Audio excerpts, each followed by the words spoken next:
కేంద్ర రాష్ట్ర మంత్రులుగా బాధ్యతలు చేపట్టిన కింజరాపు రామ్మోహన్ నాయుడు, అచ్చెన్నాయుడులకు శ్రీకాకుళంలోని ఎన్టీఆర్ స్టేడియంలో ఆత్మీయ అభినందన సభ జరిగింది. శ్రీకాకుళం జిల్లా ఎమ్మెల్యేలు, టీడీపీ, జనసేన, బీజేపీ నాయకులు పాల్గొన్న ఈ సమావేశంలో కేంద్ర మంత్రి రామ్మోహన్ నాయుడు ఆసక్తికర వ్యాఖ్యలు చేశారు. సిక్కోలు ప్రజల కల నిజమైందని, సిక్కోలు ప్రజల్లానే మోదీ, చంద్రబాబు తనపై దృష్టి పెట్టారని, చిన్న వయసులోనే కేంద్ర మంత్రికి అవకాశం ఇచ్చారని ప్రస్తావించారు. 10 సంవత్సరాల తన కష్టాన్ని చూసి మంత్రి పదవి ఇచ్చారని, రాష్ట్రానికి ఏ సమస్య ఉన్నా పరిష్కరిస్తానని రామ్మోహన్ నాయుడు చెప్పారు. ఇక ఏపీ వ్యవసాయ శాఖ మంత్రి అచ్చెన్నాయుడు మాట్లాడుతూ దుర్మార్గమైన వ్యక్తి రాష్ట్రాన్ని పాలించాడని జగన్ పై మండిపడ్డారు. గాలికి పుట్టిన పార్టీలు గాలికే పోతాయి, రాష్ట్రాన్ని సర్వనాశనం చేశారని, మళ్లీ రాష్ట్రాన్ని అభివృద్ధి చేసి గాడిలో పెట్టి అగ్రగామిగా తయారు చేస్తామని తెలిపారు. మీకు ఆదుకోవడానికి కష్టపడి పనిచేస్తారని మరొకసారి మీ అందరికీ కూడా తెలియజేస్తున్నాను. ఎన్నో సమస్యలు పరిష్కరించుకోవాలి, అవన్నీ కూడా నాకు తెలుసు. ఎందుకంటే 10 సంవత్సరాలుగా చూస్తున్నారు. పార్లమెంట్ లో ఎప్పుడు మాట్లాడినా మన జిల్లా, మన రాష్ట్రంకు ఉన్నటువంటి సమస్యల మీద ప్రత్యేక దృష్టి పెట్టాం. ఆ అనుభవం ఉంది, సమస్యల మీద స్పష్టమైనటువంటి అవగాహన ఉంది. అందుకని ఈ 5 సంవత్సరాలు కూడా కేంద్రంతో ఈ రోజు మీరందరూ కూడా చూస్తున్నారు. చంద్రబాబు నాయుడు గారు అంటే ఆయన విలువ ఏ రకంగా ఉందో మీ అందరూ కూడా ఈ రోజు చూస్తున్నారు. దేవుడు ఆశీర్వదించాడు, ప్రజలు ఆశీర్వదించారు. అందుకనే ఆయనకి ఎక్కడైతే అవమానం జరిగిందో, ఎక్కడైతే ఆయనకి నష్టం జరిగిందో, మళ్ళీ దేవుడు వడ్డీతో సహా తిరిగి ఇచ్చే విధంగా దేశం మొత్తం ఈ రోజు చంద్రన్న చంద్రన్న చంద్రన్న అని చెప్పుకునే స్థాయిలో ఈ రోజు ఆయన కూర్చొని పెట్టాడు. మరి దానికి సహకరించినటువంటి పెద్దలు, ఒక పక్కన జనసేనాని నిత్య పోరాట యోధుడు, మన జనసేన అధినాయకుడు పవన్ కళ్యాణ్ గారు మనకు పూర్తిగా సపోర్ట్ చేశారు.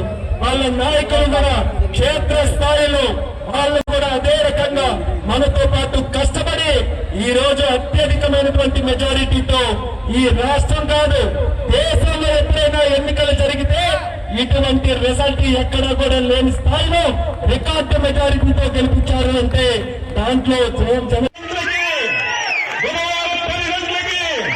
ఆ కాంట్రాక్ట్ వచ్చి పనులు ప్రారంభించకపోతే ఎలా చేయించాలో అచ్చెన్నాయుడికి తెలుసు అని చెప్పి మీకు తెలియజేస్తున్నాను. ఆ రోడ్డు పూర్తి చేయడం, కోరిరామూర్తి స్టేడియం, మార్కెట్, ఇవన్నీ అస్తవ్యస్తంగా తయారయ్యాయి. ఈ రోజు శ్రీకాకుళంలో ఏ ప్రాంతానికి వెళ్ళినా కనీసం డ్రైన్లు కూడా క్లీన్ చేయకుండా ఈ రోజు చాలా అపరిశుభ్రంగా ఉన్నాయి. ఈ నియోజకవర్గం మీద దృష్టి పెట్టి సమస్యలు పరిష్కరిస్తాను. ఈ రోజు ఈ జిల్లాలో మత్స్యకారులు ఉన్నారు, వలసలకు వెళ్తున్నారు. అవసరమైన జట్టీలు కడతాను, అవసరమైతే కోల్డ్ స్టోరేజ్ పెడతాము.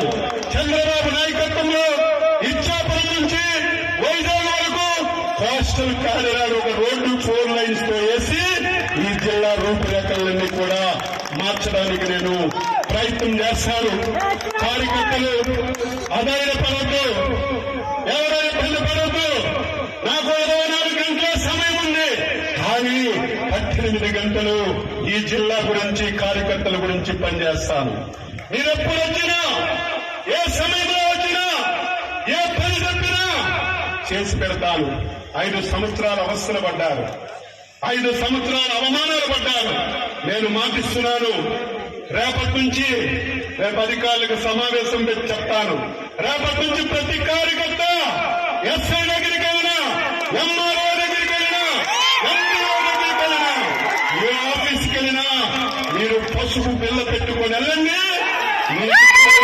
కుర్చీ వేసి మీ పనేంటని అడిగి మీ అందరికీ పని చేయించే విధంగా అధికారులకు లైన్లో పెడతాను. ఎవరైనా ఒకరో ఇద్దరు నా మాటకు జవదాడితే ఏమవుతారో వారికి నేను చెప్పవలసినటువంటి